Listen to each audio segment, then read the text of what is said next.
ওটা নিয়েও আমাদের অভিযোগ একটাই যে এরা ডাইনসেট চাপতে পারবে না, যেটা হাইওয়ে এই গাড়ির রাস্তা ওই জাগা সিটির ভিতরে আপনি বাম দিকে চাপায় চালাইতে হবে, গাড়ি স্লোভাবে চালাইতে হবে, তারা স্পিডে গাড়ি চালাইতে পারবে না। আর লাইসেন্স বাই করতে হবে।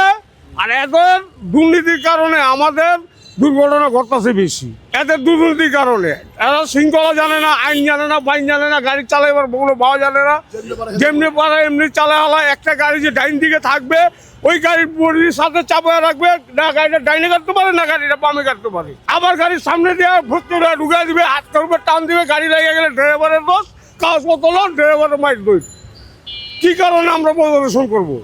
আমরা তো 11,000 টাকা দিয়ে লাইসেন্স করছি, তারপর আপনার 3 মাস 6 মাস বুঝা দেবো আমরা লাইসেন্স বাই করি।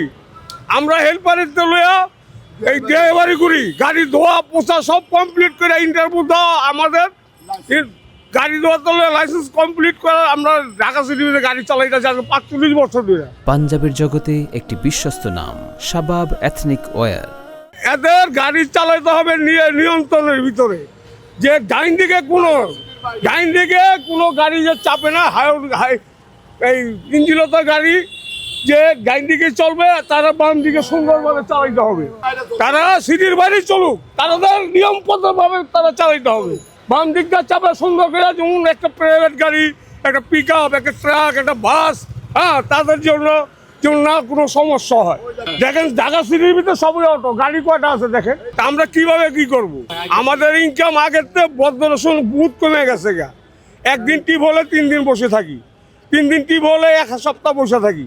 আমরা বহুত কষ্টের ভিতরে আছি। এদের যানজটের কারণে আজ আমাদের মনে করি যে আমরা 5 লিটার তেল জ্বালাইতাম, এখানে আমাদের 10 লিটার 15 লিটার তেল জ্বলে।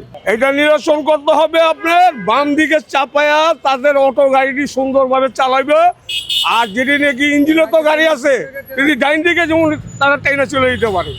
ট্রান্সপোর্ট দেওয়া ভরে গেছে, রাইতে 8টা-9টা বাজে দেখবেন এই ট্রান্সপোর্টের জন্য কোনো গাড়ির দিকে লাগাইতে পারতেছে না। প্রাইভেট গাড়ির কোনো সমস্যা নেই, আপনার অটো রিক্সাটাই বেশি অতিরিক্ত যানজটটা বেশি লাগাইতেছে। আর মেনল যে রিক্সাটি আসছিল তারা কোনো একটা যানজট তেমন একটা লাগা নেই, তাদের প্রিপারেশন দিয়ে তারা বামে চালায় গেছে। ঢাকার যানজটে যদি পুলিশ কর্মকর্তারা তারা যদি প্রিপারেশন লয় তাহলে কিছুটা যানজট করতে পারে। যানজটের কারণটাই যে অটো রিক্সা জায়গার ভিতরে যে রাস্তার ভিতরে মাল ফালায় মনে করে ফুটপাত সুদ্ধা দখল করে হয়। একটা দোকান হয়েছে 30,000 টাকা ভাড়া, আপনি দোকানের ভিতরে মাল রাখবেন, ওই মাল আইনে রাস্তার ফুটপাতের ভিতরে ফালায় রাখে। এটা আপনি যদি পুলিশ কর্মকর্তা যদি দেখে, এটা বড় উপরে লেভেলে যদি দেখে, এই সমস্ত সমাধান করা পারে আমাদের জন্য একটু সুবিধা হবে। এটা করবে মনে করে ফুটপাতের ভিতরে যানজট লাগাইতে পারবে না, মাল রাখতে পারবে না। আর দ্বিতীয় কথা, আপনার ট্রান্সপোর্টের এদিকটা গাড়িটা ভরে জায়গা, একটা গাড়ি পাস হয় না, অথবা হাসপাতালে একটা রুগী আসে, একটা ইমার্জেন্সি একটা লোক যায়, তারা যেতে পারে না। প্রতিটা মোচরের ভিতরে জাম লেগে থাকে।